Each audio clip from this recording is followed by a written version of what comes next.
පුළුවන් වාඩි වෙන්න. මම හිතුවාද පාඩම ආරම්භ කරන්න ඉස්සෙල්ලා පොඩි ප්‍රකාශයක් කරන්න ඕනේ කියලා. ඔයගොල්ලෝ දන්නවා මේ සමාජයේ විවිධ කුසලතා තියෙන විවිධ දක්ෂතා තියෙන අපූර්වතම මිනිස්සු සමහර වෙලාවට අප්‍රසිද්ධියේ මිය යනවා. කිසිදු ප්‍රසිද්ධියක් නැති. සමහර වෙලාවට මේගොල්ලන්ට එහෙම ප්‍රසිද්ධියක් අවශ්‍ය වෙලා නැති වෙන්නත් පුළුවන්. සමහරලාට ප්‍රසිද්ධියක් නොලැබෙන්නත් පුළුවන්. සර් ඒ වගේ කෙනෙක් නේ යහපත් ගති පැවතුම් ඇති සමාජයේ කැපී පෙනිය යුතු පුද්ගලෙක් නේ. වාඩි වෙන්න. මිස් ෆර්නන්ඩෝ මට කතාව කියන්න දුන්නේ නැහැ නේ. ඉතින් ළමයි මට පහුගිය දවස්වල හම්බ වුණා ඒ වගේ සම්මාන පිදිය යුතු චරිතයක්. අර ටවරෝල් නිලියද්ද මම කියන්න පරණ ක්‍රිකට් කැප්ටන් කෙනෙක්. අනේ ප්ලීස් අනේ සර්ට කතාව කියන්න දෙන්නකෝ. හැමදාම මැද්දට පනිනවා.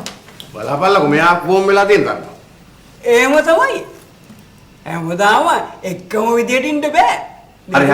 හරි ඔයගොල්ලෝ කලබල කරගන්න එපා. මං කියන්න. ඒ තමයි මට හම්බුණ චරිතය අවුරුදු 75ක රියදුරෙක්. අපෝ රියදුරෙක්ද?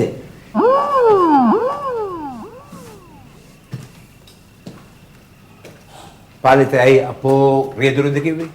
පා යකුදුරෙක්ද? ඔයා රියදුරෙක් නෙවෙයිද? ඔව් ඉතින් මාත් රියදුරෙක් තමයි. ඒ වුණාට සර් මේ රියදුරෙක් වුවම 75කවත් ගණන් ගන්නෑ. ඔය රියදුරා කියන තනතුර නොවටන එකක් කරගෙන තියෙන දැන් ඉන්න රියදුරෝලමනේ. මන් සලකුණු නීති රීති තුට්ටු දෙකට දාලා වාහන පසු කර යයි එහෙම් මෙහෙන් දාලා ඉවසීමේ ගතියක් නැහැ ත්‍රිලා ගතිය පාලා රියදුරන්ත නිගා කරයි මුං රිය පදවාලා. හරි දැන් මේ කට්ටිය ඔක්කොම අත්පුලසන් දුන්නා වාගේ හොඳ විනීත නීතිගරුක සංයමයෙන් යුතු රියදුරු මහතුරු වෙන්න අධිෂ්ඨාන කරගන්න ඕනේ. අනේ සර් අර ඉස්සෙල්ලා කියාගෙන ආපු එක්කිනා ගැන කියන්නකෝ. අපිත් ආසේ කවුද කියලා දැනගන්න. එයා ගැන මොනවද දැනගන්නද? එයා මේ වයස අවුරුදු 75 විතර පරණ ඩ්‍රයිවර් කෙනෙක්. ෆ්‍රැන්සිස් ටුර්නාඩත් වයස 65කට ඇති නේද? කියන කෙනත් එහෙමද? කවිරත්න මහත්තයා ඔයත් වයසයිනේ ඔයත් බහින්නකෝ ගේම් එකට. මේ අපද්‍රව්‍ය ප්‍රවාහකය මගේ මුකුත් අහගන්න එපා. මේ හරි ඔයගොල්ලෝ සංසුන් වෙන්න ඔයගොල්ලෝ කලබල වෙන්න එපා. මම කියන්නම් කවුද කියලා ඒ සුවිශේෂ පුද්ගලයා සාය පුද්ගලයා සුවිශේෂ වන්නේ ඇයි? මේ පුද්ගලයා රියදුරු බලපත්‍රය අරගෙන අවුරුදු 40ක් රජයේ ආයතනයක සේවය කළා තියෙනවා. මේ කාල පරිච්ඡේදය තුලදී කිසිම දවසක ඔහු අනුතුරක් කරලා නැහැ, මාර්ග නීති රීති කඩ කරලා නැහැ, අඩුම වශයෙන් තමන්ගේ වාහනේ එහාට මෙහාට ගෙනියන මොහොතකදී වත් තවත් වාහනයකට සීරීමක්වත් කරලා නැහැ. සර් අපි කොහොමද ඉතින් ඒක පිළිගන්නේ? ළමයෝ ඒ සුවිශේෂී පුද්ගලයාට ඒ රජයේ ආයතනයෙන් දීපු සාතිකයක් තියෙනවා. සර් ඉතින් මේ පුද්ගලයා වෙනුවෙන් අපෙන් මොකද්ද කරන්න ඕනේ? කෙරෙන්නේ මොකක්ද අහන්නේ? ඒ වගේ කෙනෙක් අදහන වටිනවනේ. නැතුව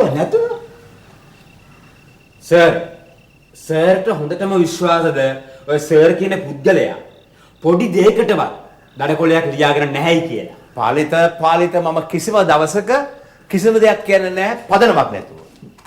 කිතම හේතු සාධකයක් නැතුව මම කතා කරන්නේ. මම කතා කරන උදේ හිතලා මතලා.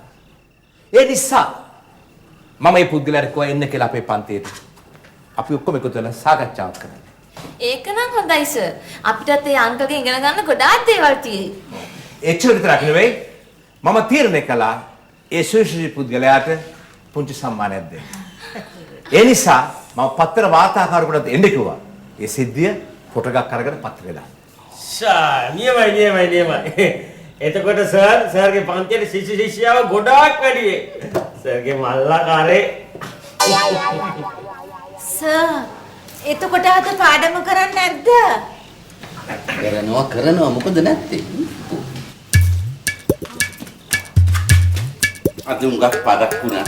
ලොක්කා නෑ සෝරි මාස්ටර් අද බබාලා එන්නේ නැද්ද? කට වහන්නේ වාඩියට කිව්වා. නෑ. කුරුදු මාත්‍රා. අයිබෝ. මම හිතුවා එන්න පරක්කු වෙයි කියලා. නෑ මම කිව්වොත් හරියට වෙලාවට එනවා. කිව්වොත් එදායි නම් මගේ එහෙම තමයි හැටි. සර් ඒක වෙන්න බෑනේ. සර් කිව්වනේ මෙයා හිටපු රජයේ සේවකෙක් කියලා. විස්තර පස්සේ කතා කරමු. මේ පාරිද? ඔව්. ගිහලා මේ මහත්තයා වාඩි පුඩුවක් කරගෙන එන්න. ඉක්මනට. මාස්ටර් දැන් මේ අද මොකද්ද මේ සිද්ධ වෙන්නේ යන්නේ? දැන් මේ දාගේ මාළුපාන් කට්ටස් රෝල්ස් එහෙම ගිල්ලවනවා නම් කලින්ම විස්තර දැනගෙන ඉන්න ලොක්කගේ. නෑ මේ මම හොඳට දන්න මහත්තයෙක්. හරි. සර් අපිට ඔක්කොම විස්තරේ කියලා තියෙන්නේ. මෙයා වැදගත් මහත්තයෙක්. ඔයා වගේ නෙමෙයි. අපතේ බෝල. සෙල්ලන්ද කොල්ලෝ කිව්වද? අදිද මේ නංගි අදි නෑ මිෂි ආරාධිත අමුත්තෙක් ඉඳ නිකන් සයිලන්ට් එකේ කට පියාගෙන නැත්තම් ටෝක් එක දෙන්නේ දුම් දෙකෙන් හරි මල්ලි කන් දෙකෙන් දුම් පිට වෙන්නේ.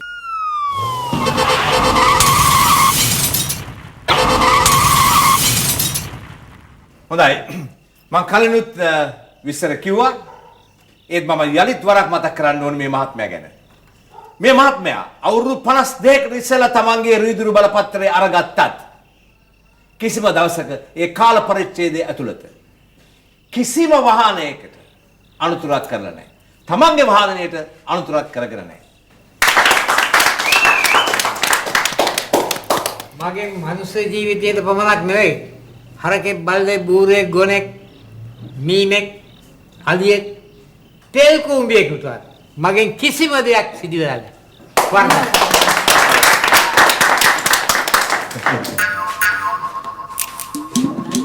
වරි.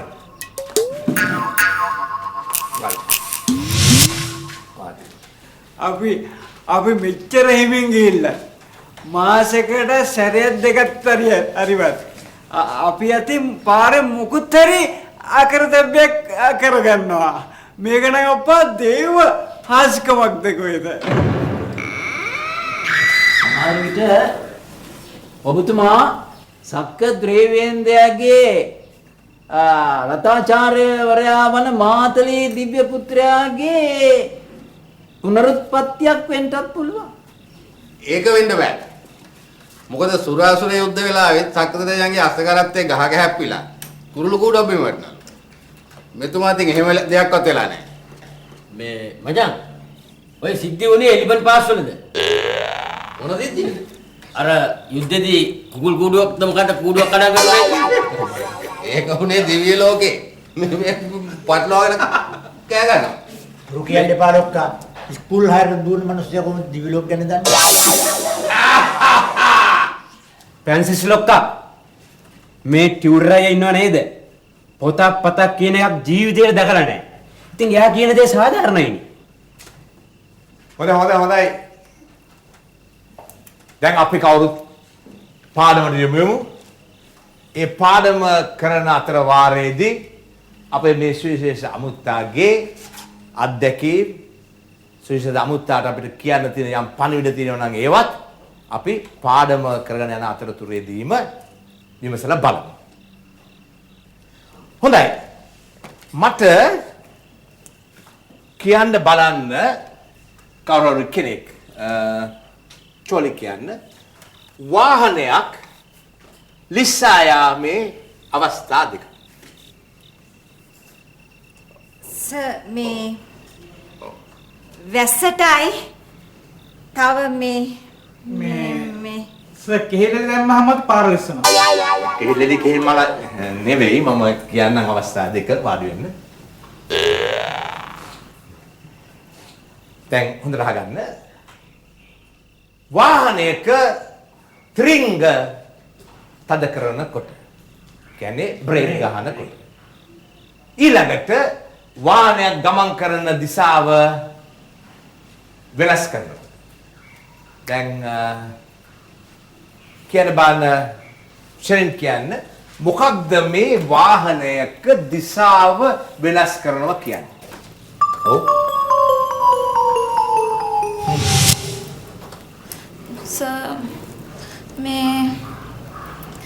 සර් දැන් අපි හිතමු අපි දැන් නුවර යන්න පිටත් වෙනවා කියලා. එතකොට අපිට හිතෙනවා නෑ අපි වෙන කොහේ හරි යන් කියලා. එහෙම හිතලා අපි වාහනේ වෙන දිශාවකට හරවනවා. නියම උත්තරේ.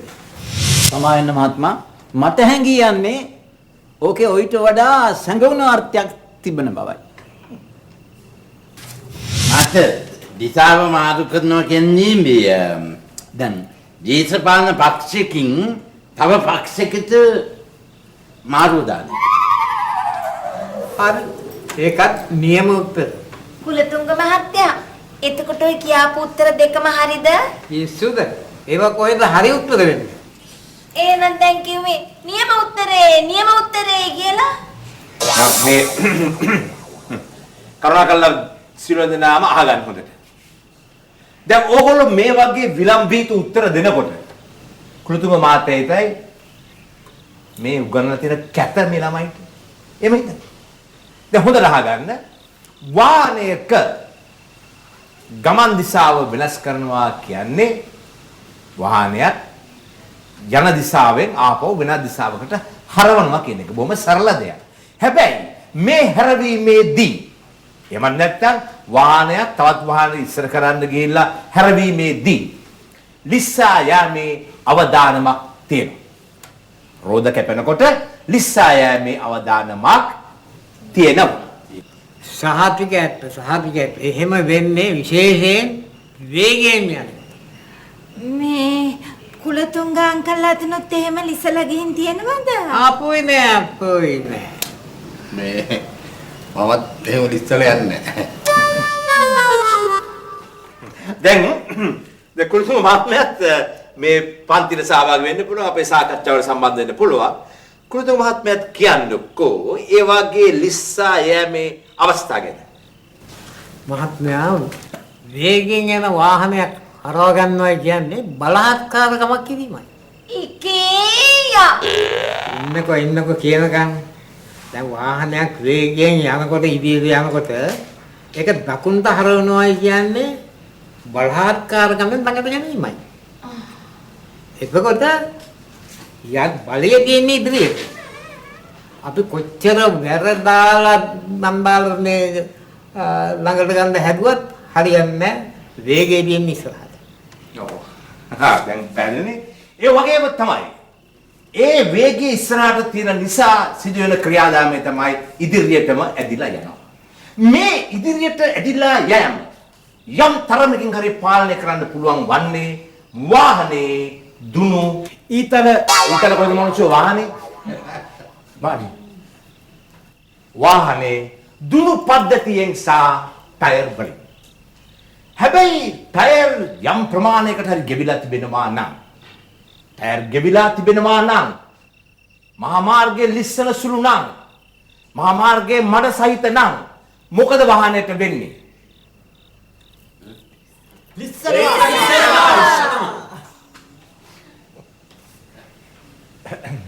හොඳයි. දැන් ඕගොල්ලන්ට මේ කුලතුංග මහත්මයාගෙන් අහන්න ප්‍රශ්න ඕන තරම් ඇති. අපි ඒවා පාඩම යන අතරතුර එකින් එක ලියාගෙන ආමු. අපි දැන් බලමු වාහනයක් ලිස්සා යෑමට හේතු වන බාහිර සාධක මොනවද කියලා. එක මාර්ගය. ඊළඟට මං කුලතුංග මහත්තයාගෙන් අහන්න ප්‍රශ්න 5ක් හදාගත්තා. අහන්නද? බොහොම හොඳයි. අහන්න. එක තමාගේ පළමු පෙම්වතිය මුණ ගැසුනේ කවදාද? දෙක කැමැතිම නළුවා ගායකයා සහ චිත්‍රපටිය. තුන කැමැතිම ක්‍රිකට් ක්‍රීඩකයා. හතර නිවාඩුව ගත කරන්න කැමති ස්ථානය. පහ පහ ඔයා කරුණා කරලා වාඩි වෙන්න. මේ ඇවිල්ලා ඉන්නේ සිනමා තරුවක් නෙවෙයි. මේ ඇවිල්ලා ඉන්නේ අනුන්ට තරු නොපෙනෙන විදියට වාහනයක් අවුරුදු 52ක් තිස්සේ එළවපු ප්‍රියදුරු මහත්තයෙක්.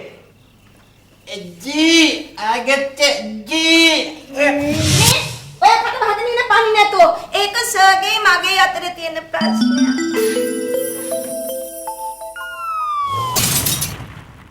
පොද වැස්සක් හෝ මහ වැස්සක් තියෙන අවස්ථාවලදී වාහනයක් ලිසා යන්න පුළුවන්. කුරුදුරු මහත්මයා කියන්නකෝ මං කියවල වඩා විස්තර ටිකක්. ඒක මෙහෙමනේ. දැන් පොඩ වැස්සකදී දූවිලි එකතු වෙලා පාර මඩ වෙනවා. ඒ වගේම පාර යන වාහන වල තෙල් එකතු වෙලා තෙල් ගුරු ගහලා ඒව තෙල් ගුරු තෙන් උදිනවා. මහ වැස්සක් ආවම ඔය දූවිලි මඩයි ඔක්කොම එකතු වෙලා පාර අයින්ද ගලාගෙන යනවා. මහවැස්සට පෙර හිරිකඩ එනවා පාරේ දූවිලි ටික මඩ වෙනවා පන්තිය දැන් පිට කෙනෙක් ඉන්නවා වාහන ගැන ඇති ප්‍රශ්න ආවා. හොඳයි දැන් අපි මේ මහත්මයාගෙන් ඒ මහත්මයාගේ අත්දැකීම් ගැන මේ වාහන වල තියෙන ප්‍රශ්න ගැන අපි අහමු නේද?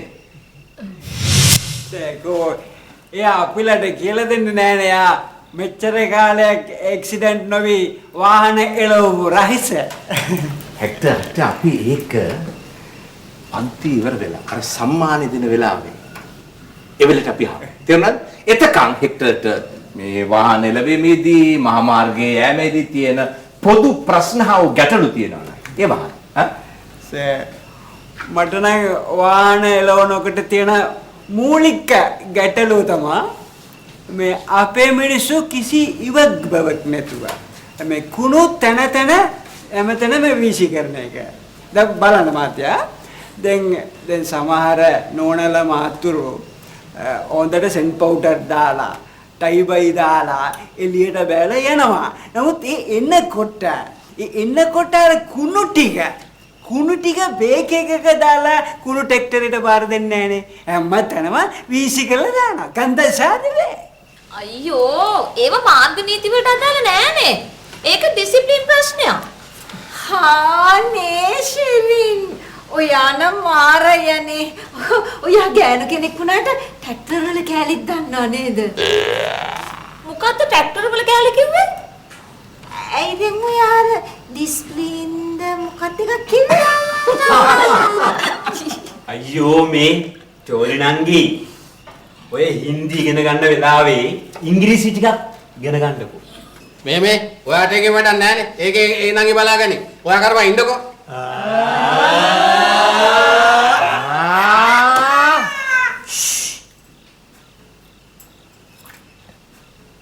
ජයසෝම ආසිත් බ්‍රීව් ෆොටෝ කැචර් කෙනෙකුත් දැයිලා මොකද්ද මේ පාත්තිනිය නේ මේ අර සොනයියා පොඩි උදව්වක් කරනවද කට වහගෙන ඉන්නවද?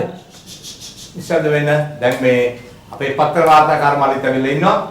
අපි දැන් සූදානම් වෙන්න ඕනේ අපේ සම්මානය මෙතුමාට ප්‍රදානය කරන්න. ඉන්න මම එනකම්.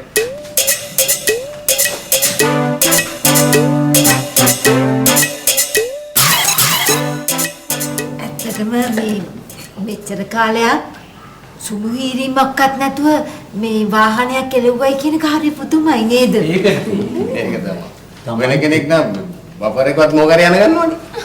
Taman කෙතරම් ප්‍රවේශමෙන් රිය පැලුවත් පිටින් පැමිණ රියදුරෙක් යම් කිසි අනතුරක් කරන්න පුළුවන් නේ. මේ ඇත්තම මේ නම් ආශ්චර්යයක්. ජයසෝම දැන් කුල්තුංග මහත්තයාගේ විස්තර ඔක්කොම ගත්තද? ගත්තනේ? හොඳයි. එහෙනම් දැන් ඔය ෆොටෝ එක දානකොට පත්තරේ දාන්න ඕනේ night learners අධිපති ප්‍රවීණ රියදුරු උපදේශක දේශක පෙරේරා මැතිතුමන් දක්ෂ රියදුරු මේ අවස්ථාවේ අපි ඒ රියදුරු කුලතුංග මහතාට මේ සම්මානය මම ඉතාමත්ම ගෞරවයෙන් පුද කරනවා. ගත්තද? මොකද? කුලතුංග මහතා කුට කරන්නේ නැහැ නේ. පොඩ ඉන්නකෝ. ලැසිද? අපි මේ අවස්ථාවේ ඉතාමත් ගෞරවයෙන් මේ මැතිතුමාට සම්මානය පුද කරනවා.